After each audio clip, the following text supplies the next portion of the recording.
सिर्फ 20 साल की उम्र में कासिम को मारने का प्लान सद्दाम हुसैन ने बना दिया था। सद्दाम ने इराक को वेलफेयर स्टेट बना दिया था। लिटरेसी रेट तो 0% हो गया था। यूनेस्को ने खुद सद्दाम हुसैन को सम्मानित किया था। कुवैत इराक की हर औरत को प्रोस्टिट्यूट बनाना चाहता था। अल्लाह में सद्दाम का इतना यकीन था कि उसने 27 लीटर खून से कुरान लिखी थी। फांसी के बाद 6 बार सद्दाम के शरीर को चाकू मारी गई थी। सद्दाम को तो शहादा भी पूरा नहीं पढ़ने दिया गया था। नमस्कार दोस्तों, सद्दाम हुसैन एक ऐसा चेहरा है जिसे कुछ लोग अच्छा तो कुछ लोग बुरा मानते हैं। सद्दाम हुसैन का जन्म अल-अज़ा गाँव में हुआ था, जो कि इराक के टिक्रित डिस्ट्रिक्ट का एक गरीब हिस्सा था। सद्दाम के जन्म से पहले उसके पिता और भाई की कैंसर से डेथ हो गई थी, जिसके बाद उसकी मां ने दूसरी शादी कर ली थी। सद्दाम का स्टेप फादर उसे रोज पीटता था, इसलिए वो 10 साल की उम्र में अपने अंकल खैरल्ला तल्फा के पास रहने बगदाद चला गया था। 1957 में मात्र 20 साल की उम्र में सद्दाम ने बाथ पार्टी ज्वाइन कर ली थी और अपने गुजारे के लिए वो एक सेकेंडरी स्कूल में पढ़ाया करता था। 1958 में बाथ पार्टी का प्रेसिडेंट अब्द अल करीम कासिम था, पर कुछ समय बाद कासिम ने इराकी कम्युनिस्ट पार्टी के साथ अलायंस बना लिया। इस बात से नाराज होकर बाथ पार्टी के लीडर्स कासिम को मारने का प्लान बनाने लगते हैं और इस प्लान के मास्टरमाइंड थे सद्दाम हुसैन। कासिम को मारने का प्लान तो फेल हो जाता है, पर सद्दाम इस घटना के बाद बहुत फेमस हो गए थे। बाथ पार्टी के लीडर अफलाक सद्दाम को सीरिया भेज देते हैं, जहां से वो 1960 में इजिप्ट चले गए थे। उसी समय 1963 में बाथ पार्टी आर्मी के साथ मिलकर कासिम को हटा देती है और अब्दुल सलमान आरिफ को प्रेसिडेंट बना दिया जाता है। कुछ समय बाद आरिफ बाथ पार्टी के लीडर्स को जेल में डालना शुरू कर देते हैं। सद्दाम उसी समय इजिप्ट से आते हैं और एक बार फिर से आरिफ को मारने का प्लान बनाते हैं, पर इस बार उनको पकड़कर जेल में डाल दिया जाता है। 2 साल बाद सद्दाम जेल से भाग जाते हैं और 1968 में अहमद हसन अल बकर के साथ मिलकर तख्ता पलट कर देते हैं। सद्दाम हुसैन की बायोग्राफी के अनुसार वो खुद आरिफ को बंदूक के निशाने पर इराक से बाहर छोड़ कर आए थे। इस तख्ता पलट के बाद हसन अल बकर बाथ पार्टी के प्रेसिडेंट बनते हैं और सद्दाम बनते हैं डिप्टी प्रेसिडेंट। वैसे तो अल बकर बहुत प्रेस्टिजियस व्यक्ति थे, पर वो बूढ़े हो चुके थे, इसलिए बाथ पार्टी का असली चेहरा थे सद्दाम हुसैन। साल 1968 में बाथ पार्टी पावर में आई। उस समय इराक में शिया सुन्नी, अरब कुर्द, ट्राइबल अर्बन के बीच लड़ाई के कारण बहुत सारी समस्याएं थीं। ऐसे में सद्दाम ने 2 पॉलिसीज अपनाई। पहला रिप्रेशन, दूसरा improvement of living standard. Saddam की पॉलिसीज के सेंटर में था इराक का ऑयल। 1972 में सद्दाम ने सभी ऑयल कंपनीज का नेशनलाइजेशन कर दिया और 1973 में हुई एनर्जी क्राइसिस के कारण इराक को बहुत प्रॉफिट हुआ। कुछ सालों में सद्दाम की पॉलिसीज के कारण इराक एक ऐसा वेलफेयर स्टेट बन गया जो किसी मिडिल ईस्ट कंट्री के लिए सोचना भी बहुत मुश्किल था। सद्दाम ने national campaign for eradication of illiteracy, compulsory free education in Iraq, support to families of soldiers, free hospitalisation for everyone, subsidies to farmer जैसी पॉलिसीज चालू करी।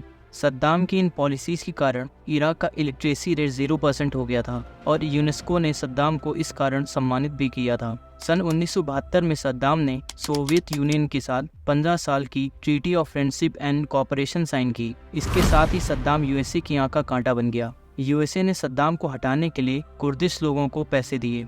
सद्दाम ने 1975 तक सभी कुर्दिश आंदोलन कुचल दिए। सद्दाम ने इराक में इंफ्रास्ट्रक्चर को इतना बढ़ा दिया कि लगभग 2 मिलियन लोग अरब देशों से और यूगोस्लाविया से आकर के काम करते थे। साल 1976 में सद्दाम इराकी आर्मी का जनरल और 1969 में इराक का प्रेसिडेंट बन गया था। इसी समय बाथ पार्टी में सद्दाम के खिलाफ कॉन्स्पिरेसी चल रही थी। इसके विरोध में सद्दाम ने पार्टी की एक मीटिंग में 68 लोगों को देशद्रोही बताकर उनको मरवा दिया था। सद्दाम को अपने ही साथियों को मरवाने के लिए भी जाना जाता था। द इकोनॉमिस्ट के अनुसार सद्दाम ने लगभग 2,50,000 इराकी लोगों को मरवाया था। अपने शासन के दौरान सद्दाम ने डुअल नेशनलिज्म का फॉर्मूला चालू करा। इसमें इराकी नेशनलिज्म और अरब नेशनलिज्म को शामिल करा ताकि अरब देशों में उसकी अच्छी छवि बन सके। इराक की जनता के दिल में उतरने के लिए उसने हर जगह अपने पोस्टर्स लगवाए। कुछ जगह मक्का की तरफ इबादत करते हुए पोस्टर्स भी लगवाए ताकि लोग उसे सच्चा मुसलमान समझ सकें। सद्दाम ने साल 1995 और 2000 में 2 चुनाव करवाए थे, जिसमें उसे 1995 में 99.96% और 2002 में 100% वोट मिले थे। इराक के रिलेशंस अरब वर्ल्ड में समय के साथ बदलते रहते थे। इजिप्ट ने जब इजराइल के साथ कैंप डेविड अकॉर्ड साइन करा था, तो इसके बाद इजिप्ट और इराक के रिलेशन खराब हो गए थे, पर ईरान के साथ लड़ाई में इजिप्ट ने इराक का साथ दिया था, जिसके बाद इनके संबंध सुधर गए थे। सद्दाम इराक से बाहर बहुत कम जाया करते थे, इसलिए इराक की सारी डिप्लोमेटिक मीटिंग्स तारिक अजीज ही संभालता था।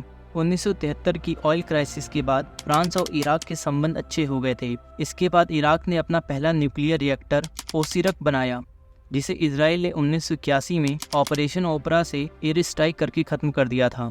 1979 में ईरान में इस्लामिक रिवॉल्यूशन हुआ, जिसके बाद पहलवी डायनेस्टी का शासन खत्म हुआ। 1979 से पहले ईरान इराक के रिलेशन नॉर्मल थे, पर 1979 के बाद ईरान की सत्ता पर खुमैनी आया। सद्दाम और खुमैनी की आपसी दुश्मनी थी, क्योंकि पावर में आने से पहले खुमैनी इराक में सद्दाम को हटाने के लिए एजेंडा चला चुका था। कुछ समय बाद ईरान और इराक के बीच सत अल अरब वाटरवे को लेकर तनाव शुरू हो गया। शुरुआत में सद्दाम ने शांति बनाकर रखी, लेकिन 22 सितंबर 1980 को इराक ने तेहरान के मेहराबाद एयरपोर्ट पर अटैक कर दिया और साथ में खुजिस्तान के तेल की कुओं पर भी कब्जा कर लिया। ईरान पर इस अटैक में सद्दाम का साथ दिया यूएसए, चाइना, फ्रांस और कई अरब देशों ने। इस समय सद्दाम को डिफेंडर ऑफ अरब वर्ल्ड भी कहा जाने लगा था। इस वॉर में इराक ने ईरान और कुर्दी अलगाववादियों के खिलाफ केमिकल वेपन्स प्रयोग करे, जिन्हें बनाने में इराक की मदद जर्मनी ने की थी। ईरान की बढ़ती ताकत के डर से यूएस इराक की मदद सैटेलाइट इमेज देकर कर रहा था और साथ ही इराक से अच्छे संबंध बनाने की भी कोशिश कर रहा था। यूएस ने इराक को state sponsors of terrorism list से भी हटा दिया था। इस समय पूरी दुनिया का ठेका ले रखने वाले यूएस और यूएन को इराक के केमिकल वेपन के प्रयोग से भी कोई फर्क नहीं पड़ रहा था। 16 मार्च 1988 को एक कुर्दिश टाउन हलब्जा पर मस्टर्ड गैस और नर्व एजेंट से अटैक करा गया, जिसमें लगभग 5000 लोगों की जान गई और लगभग 10,000 से ज्यादा लोगों के अंग खराब हो गए। इसी के साथ सद्दाम हुसैन ने कुर्दिश लोगों के खिलाफ अल अनफल कैंपेन चलाया, जिसमें लगभग 50,000 से 1 लाख लोगों को मार दिया गया। इंसाइक्लोपीडिया ब्रिटानिका के अनुसार इस 8 साल चले युद्ध में लगभग 1 लाख या उससे दुगने लोगों की मौत हुई। ईरान से लड़ाई के बाद इराक कर्ज से दबा हुआ था। इराक ने कुवैत से लगभग $30 बिलियन कर्ज चुकाने की मदद मांगी, पर कुवैत ने मना कर दिया। कुछ समय बाद सद्दाम ने ओपेक देशों से ऑयल सप्लाई को कम करने और ऑयल के दाम बढ़ाने की मांग करी, पर कुवैत ने इराक का विरोध कर दिया। कुछ समय बाद सद्दाम ने कुवैत को इराक का हिस्सा कहना शुरू कर दिया और ऑयल डिस्ट्रीब्यूशन को लेकर दोनों के बीच तनाव बढ़ गया। दरअसल कुवैत की पॉपुलेशन 2 मिलियन थी और इराक की पॉपुलेशन 25 मिलियन थी, पर ऑयल फील्ड दोनों देशों के बीच बराबर बांटी गई थी। इसके बाद भी कुवैत इराक की ऑयल फील्ड को हड़पने की कोशिश कर रहा था। कुछ समय बाद सद्दाम ने इराक कुवैत बॉर्डर पर अपनी फौज भेज दी। उस समय पूरे विश्व में ऑयल क्राइसिस चल रही थी, इसलिए यूएस ने वॉर प्लेन्स और कॉम्बैट शिप्स पर्शियन गल्फ में भेज दी। जुलाई 1990 में यूएस एम्बेसडर अप्रैल गिलिप्सी ने इराक और कुवैत के बीच समझौता कराने की कोशिश की, पर समझौता नहीं हुआ। 2 अगस्त 1990 को सद्दाम ने कुवैत पर अटैक कर दिया और 28 अगस्त को कुवैत को अपना 19th प्रोविंस बना लिया। जब सद्दाम से बाद में पूछा गया कि उन्होंने कुवैत पर अटैक क्यों किया, तो उन्होंने जवाब दिया, कुवैत के अमीर अल सबा ने इराक के फॉरेन मिनिस्टर को बोला था कि वो इराक को इकोनॉमिकली बर्बाद करके इराक की हर औरत को $10 की प्रोस्टिट्यूट में बदल देगा, और इसीलिए मेरे दिमाग में कुवैत को खत्म करने की बात आई और मेरे दिमाग में जब कोई चीज आती है तो मैं उससे करके रहता हूँ और मैं ऐसा ही हूँ। कुवैत पर अटैक के कुछ दिन बाद यूएस और यूके ने सद्दाम को कुछ दिनों में कुवैत से जाने की टाइमलाइन दी, जिसे सद्दाम ने नजरअंदाज कर दिया।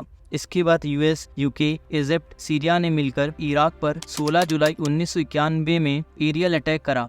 इसके बाद इराक और एलाइड फोर्सेस के बीच एग्रीमेंट साइन हुआ और सद्दाम ने सभी पॉइजन गैस और जर्म वेपन खत्म करने का वादा करा। 1990 में सद्दाम ने मुस्लिम रिवाइवल का काम शुरू करा। अरब यूनिटी, सेल्फ सफिशिएंसी और सोशल जस्टिस के नाम पर एंटी वेस्टर्न मिशन स्टार्ट करा। हालात ऐसे हो गए थे कि लोगों ने अमेरिका को निशाना बनाना शुरू कर दिया। इराक की जनता मानने लगी कि सद्दाम हुसैन गलत हो सकता है, पर अमेरिका कौन होता है उसे सही करने वाला। लोगों में विश्वास जगाने के लिए सद्दाम की हैंड राइटिंग में लिखा गया वाक्य अल्लाह अकबर इराक के नेशनल फ्लैग में लिखा गया। इसके साथ साथ सद्दाम ने अपने 27 लीटर खून से कुरान भी लिखवाई, जिससे लोगों का झुकाव उसकी तरफ बढ़ने लगा। इन सब के बीच यूएस इराक के संबंध सुधर नहीं रहते। नो फ्लाइंग जोन वायोलेशन के नाम पर यूएस बार बार इराक पर मिसाइल से अटैक कर रहा था। 2002 में कमीशन ऑफ ह्यूमन राइट्स ने इराक में ह्यूमन राइट्स वायोलेशन को लेकर अंतिम निर्णय लेने की बात की।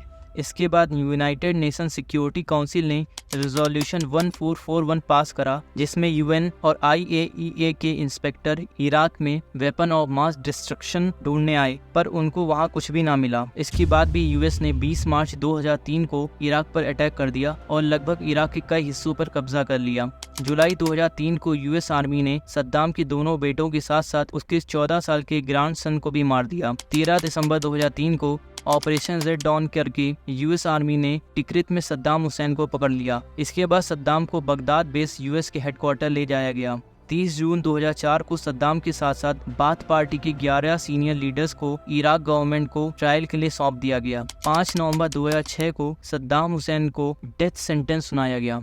सद्दाम को ईद उल अजहा के पहले दिन फांसी दी गई, जबकि उसकी आखिरी इच्छा फायरिंग स्क्वाड के हाथों एग्जीक्यूशन की थी। एग्जीक्यूशन से पहले सद्दाम ने 1.5 बार शहादा पढ़ा और जैसे ही दूसरे शहादे पर वो मोहम्मद शब्द बोलने वाले थे, उनको फांसी दे दी गई।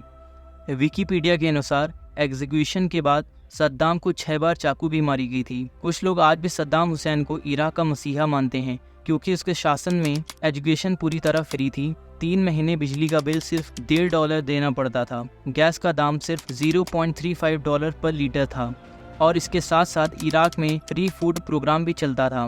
तो दोस्तों, आज की वीडियो में सिर्फ इतना ही। अगर वीडियो इन्फॉर्मेटिव लगी हो तो सब्सक्राइब करना ना भूलें।